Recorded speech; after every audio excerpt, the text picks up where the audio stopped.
밸런스 K입니다. 저는 지온 헬스케어 대표이고 환자의 건강식을 찾기 위한 회사를 운영하고 있으며 앞으로 음식 및 건강기능식품을 잘 선택하게 도와드리기 위해 균형학 개론을 시작하게 됐습니다. 첫 번째 이야기로 커피에 대해서 알려드리겠습니다. 커피향 좋아하시죠? 신장병 환자분들에게 커피는 어떨까요? 커피를 마시는 것은 특히 선진국에서 가장 흔한 일상 습관 중의 하나입니다. 한국도 20세 이상 성인 기준 2018년 1인당 353잔을 소비하고 세계 커피 7위 수입국을 차지했습니다. 커피에는 카페인과 함께 항산화, 항염증, 항암, 항혈전, 항섬유화 효과 등 유익한 효과가 있는 것으로 알려진 다양한 성분들이 포함되어 있습니다. 신장질환을 앓고 있다는 사실을 알게 되면 식단을 바꿔야 되는 고민에서 환자분들이 가장 많이 물어보시는 질문 중 하나는 커피는 끊어야 하나요? 입니다. 2021년 한 연구에서 커피 섭취와 만성콩팥병 상관관계를 조사해봤습니다. 커피 섭취량하고 신장병과는 어떤 관계가 있을까요? 커피를 마시는 사람은 만성콩팥병 발생 위험이 감소했으며 하루 한 잔을 섭취한 사람에 비해 하루 두 잔을 섭취한 사람이 위험도가 더 낮았습니다. 커피를 마시는 사람이 그렇지 않은 사람에 비해 말기 신장병, 발병 위험도도 더 낮았습니다. 커피 섭취는 그뿐만 아니라 알부민뇨 위험도 낮추었고 만성콩팥병과 관련된 사망 위험은 커피 사용자에서 더 낮게 보고되었습니다. 만성콩팥병 환자가 커피를 끊어야 하는지에 대한 질문의 답은 아니요입니다. 커피는 신장질환이 있는 커피 애호가에게 나쁘지 않습니다. 텍사스주 신장 영양 전문가인 제시 하나는 커피를 마실 때 세 가지 주의할 점을 말했습니다. 첫째, 카페인은 짧지만 갑작스러운 혈압 상승을 일으킵니다. 연구에 따르면 하루에 3-4잔의 커피를 마시는 것이 신장질환의 위험을 높이거나 신장 기능의 쇠퇴 속도를 증가시킨다는 것은 아닙니다. 하지만 커피를 마시는 양을 조절하는 것이 좋은 생각이라고 봅니다. 혈압 조절에 어려움을 겪고 있는 사람들은 특히 하루에 3잔 미만으로 커피를 마셔야 합니다. 둘째, 커피에 첨가되는 것은 종종 커피 자체보다 더 문제가 될 수 있습니다. 예를 들어 향이 첨가되지 않은 시럽 없이 만든 카페라떼 8온스에는 인 183mg과 칼륨 328mg이 들어있습니다. 크리머도 문제가 될 수 있습니다. 제조업체는 커피 크리머에 화학적 인산염을 첨가합니다. 이러한 화학적 인산염은 신체에 쉽게 흡수되므로 신장질환이 있는 사람에게는 제한되어야 합니다. 셋째, 커피는 액체로 간주됩니다. 수분 제한 시기를 하고 있다면 1일 호용량의 커피를 마시는 것을 그 안에 포함해야 합니다. 요약하면 커피는 신장질환에 허용되는 음료입니다. 적당히 섭취하면 신장질환이 있는 사람들에게 거의 위험이 없습니다. 우유와 크리머와 같은 커피 첨가물은 커피의 칼륨과 인 함량을 증가시킵니다. 커피 내 성분을 살펴보겠습니다. 미리 아실 것은 8온스라는 의미는 일회용 종이컵 용량을 의미합니다. 8온스 기준입니다. 만성콩팥병 환자가 걱정하는 단백질은 들어있지 않습니다. 칼륨도 생각보다 많지 않습니다. 인 또한 적은 편입니다. 당연히 마시는 양을 고려해야 할 텐데요. 앞에 논문을 보면 3잔 정도까지 드시는 게 어떤지 따져봐야 하겠습니다. 첫째, 카페인에 대해서 알아보겠습니다. 카페인은 하루 400ml 정도 이하가 안전한 것으로 알려져 있습니다. 사람마다 민감도가 다르겠지만 500mg 이상의 카페인은 불안, 변비, 설사, 심박수 증가 등의 부작용이 가능합니다. 커피 전문점 기준으로 보시면 기본 사이즈 한 잔 정도는 카페인 300mg을 거의 넘지 않은 것으로 보이나 에너지 드링크의 카페인 양을 고려하면 커피는 카페인 함량이 많다고 봐야 될 것이고 3잔 이상을 마시는 것은 환자가 아니더라도 문제가 있어 보입니다. 카페인은 여러 가지 좋고 나쁜 효과들이 있을 텐데요. 만성콩팥병 환자 기준으로 이뇨 효과에 대해서 살펴보겠습니다. 보시는 운동학회지에서는 다양한 연구 결과를 분석한 결과 커피는 이뇨 효과가 있는 것으로 확인되었습니다.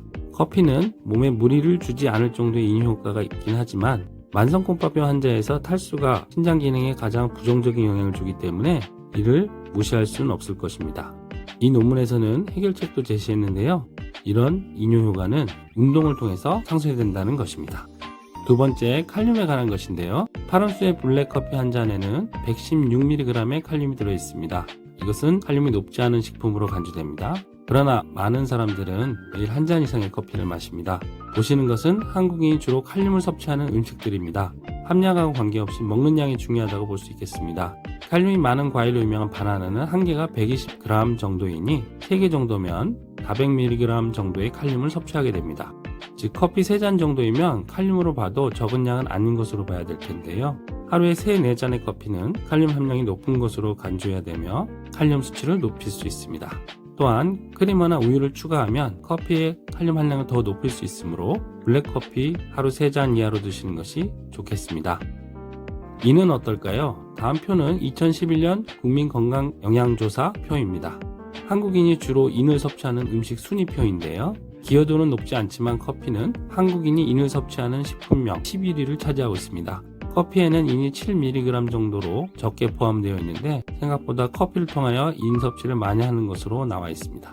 식약처에서는 식품 첨가물로 섭취하는 인산염은 한국인이 평균 섭취하는 평균 인 섭취량 1193mg에 비해 아주 적다고 보고 있습니다. 하지만 만성공파병 환자가 인 섭취를 줄이는 것이 중요하다고 본다면 커피 크리머가 없는 커피가 더 나을 것으로 보입니다. 그럼 만성공파병 환자에게 좀 더 안전하거나 유익한 커피 종류가 있을까요? 인스턴트 커피, 즉 크리머가 들어간 커피는 논할 필요 없이 선택하지 않으실 것으로 보입니다. 원두커피에 대해서 알아보겠습니다. 카페인 양을 기준으로 한다면 몇 가지 고려해야 하겠습니다.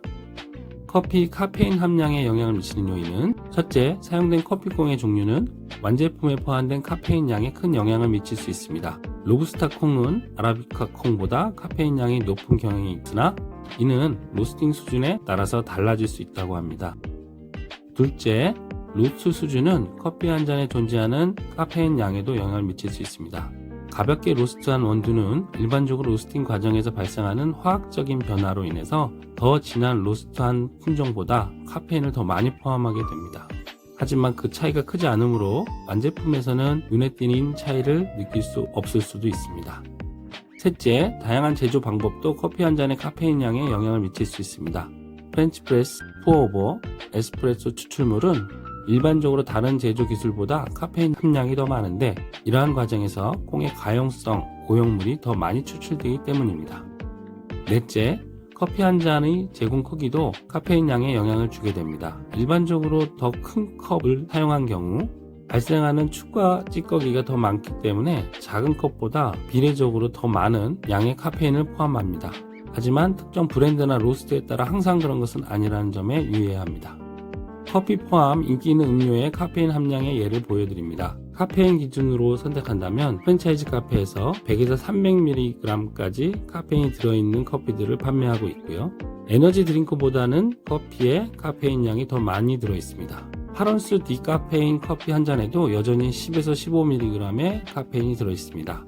에스프레소 한 잔에는 일반적으로 63mg의 카페인이 들어있습니다. 12온스 캔의 코카콜라 제로는 일반 콜라보다 많은 카페인 34mg이 들어있습니다. 믹스커피 한 봉지에는 56, 캔커피에는 100, 핸드드립은 150, 더치원액은 40mg을 희석한 경우 160mg의 카페인이 들어있습니다. 카페인 양에 따라서도 커피 종류를 잘 선택해야 하겠습니다. 크리머는 기본적으로 섞고 드시지 않을 텐데 커피에 우유를 섞는 경우는 어떨까요? 그림과 같이 각종 영양소를 포함하고 있는 우유는 칼륨과 인이 포함되어 만성공파병 환자에서 좋지 않을 수 있습니다. 실제 만성공파병 환자에서 칼슘도 도움이 안 되는 경우가 있기 때문에 칼슘 우유도 선택지가 되기는 힘들어 보입니다. 추석 환자는 저카페인 커피 한 잔, 크리머나 우유 없이 드시는 것이 안전할 것 같습니다. 만성공파병 초기나 소변검사 이상 소견이 있는 분들은 우유 정도를 포함해서 커피 2-3잔 정도 드시는 것은 나쁘지 않을 것으로 보이고요. 만성공파병 3-4기 환자분들은 크리머나 우유가 없는 저카페인 커피를 잘 골라서 1-2잔 드시면 어떨까 생각해 봅니다. 지금까지 밸런스K의 균형학개론 1 커피 이야기였습니다. 도움이 되셨다면 구독, 좋아요, 알람 설정 부탁드립니다. 두 번째는 나트륨과 칼륨의 양면성이라는 주제로 돌아오겠습니다. 감사합니다.